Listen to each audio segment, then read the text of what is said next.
수험생 여러분 안녕하세요. 상큼이었습니다. 구독자 수험생분들께서 이제 질문 남겨주셔가지고 제가 하나하나 동영상 답변 각각 달아가지고 올려드릴게요. 자, 먼저 첫 번째 질문인데요. 선생님, 지금 자익수 독해 완성을 보고 있습니다. 모르는 단어가 종종 있는데요. 이걸 수첩에 적어서 외우는 게 좋을까요? 아니면 해설집에 있는 단어를 눈으로 체크한 후 따로 공무원 단어장만 반복해서 보면 될까요? 예전에 난공불락 합격생 분들이 굳이 본인만의 단어장을 만들 필요는 없다고 했는데 선생님 생각은 어떠신가요? 저희 같은 경우도 이제 연가스포츠센터 전국 지점이 있어가지고 지금 합격생들이 한 1,500명 이상이 돼요. 근데 저는 약간 이렇게 생각해요. 합격생이 만약에 한 10,000명이라고 할게요. 그러면 10,000가지의 다양한 공부 방법이 있습니다. 그리고 이제 이전에 이제 학원을 다녔던 이제 분들 중에서 타학원 다녔던 분들 중에서 이제 합격생 조교분들하고 이제 상담을 하는데 그때 좀 잘 안 맞았던 게 각각 합격생들의 말이 상담할 때마다 계속 달라진다는 거예요.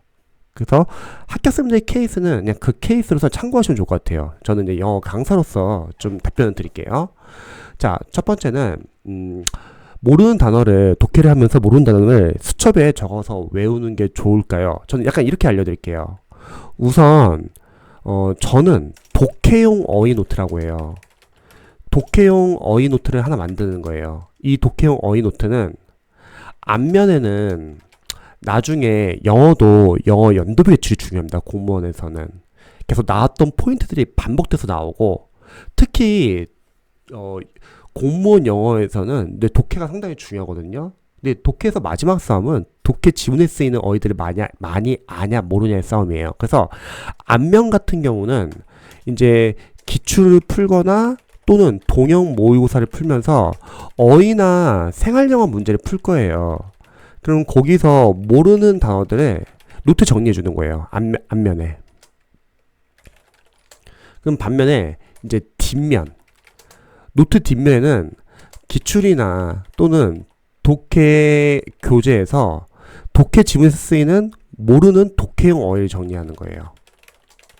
정리를 하자면 독해용 어휘 노트는 앞면에는 추후에 영어 연도별 기출이나 동형 모의고사 풀면서 어휘나 생활령에 나왔던 모르는 표현들 싹 다 정리하시고 뒷면부터는 평상시에 독해를 풀면서 뭐 기출이든 아니면 독해 문제집에서 모르는 단어들 정리하는 거예요.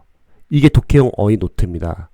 그런데 이 독해용 어휘 노트는 아마 암기할 시간은 없을 거예요. 왜냐면 자신이 보고 있는 공무원 단어장을 집중적으로 암기를 해주시고 다른 과목도 공부하고 있기 때문에 이 독해용 어휘 노트까지 암기할 시간은 없고요.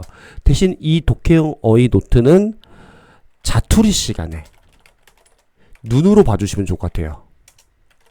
자, 자투리 시간에 눈으로 본다고 하면은 본인이 보고 있던 공무원 단어장하고 겹치는 단어들이 있겠죠. 그러면 복습 효과가 생길 거예요. 이해되십니까? 근데 반면에 본인이 보고 있는 공무원 단어장에서 빠진 부분들도 있을 수 있잖아요. 부족한 부분들. 그럼 그런 부분들을 보완할 수 있습니다. 즉 독해용 어휘 노트는 만들기는 하되 만드는 과정 자체도 도움은 될 거예요. 왜냐면 단어를 보고 자신이 봤던 지문 안에서 직접 단어를 써보고 그거를 자투리 시간에 자주 보는 거니까요.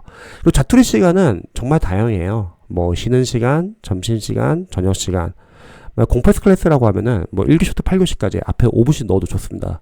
그리고 집에 갈 때 버스 안이나 전철 안에서 또는 잠자기 전에 잠자는 동안에 단기 기억이 장기 기억으로 바뀐다고 하죠. 그러면은 자투리 시간만 제대로 활용해도 하루에 1시간 이상이 생겨요. 그러면 한 달이면 어마어마한 시간이 생기는 거거든요.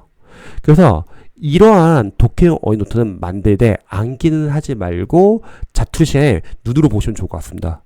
그러면 영어 독해 실력이나 어휘 실력이 상당히 빠르게 향상됩니다. 영어는 저는 개인적으로 영어 강사로서는 어휘로 시작해서 어휘로 끝난다고 생각해요. 처음에 우리가 뭐 중학교 영단어나 수능 영단어, 기초 영단어를 외우잖아요. 근데 마지막 싸움은 독해에 쓰이는 모르는 단어들 정리하고 그 어휘들을 자주 보는 거예요. 마지막 독해 싸움은 결국 어휘 싸움이거든요. 그 독해 지문 안에 자주 쓰이는 어휘들을 많이 안다고 하면은 독해 풀 때 당연히 좀 더 수월하게 풀 수 있는 거죠. 그래서 이런 식으로 활용해 보시면 좋을 것 같습니다.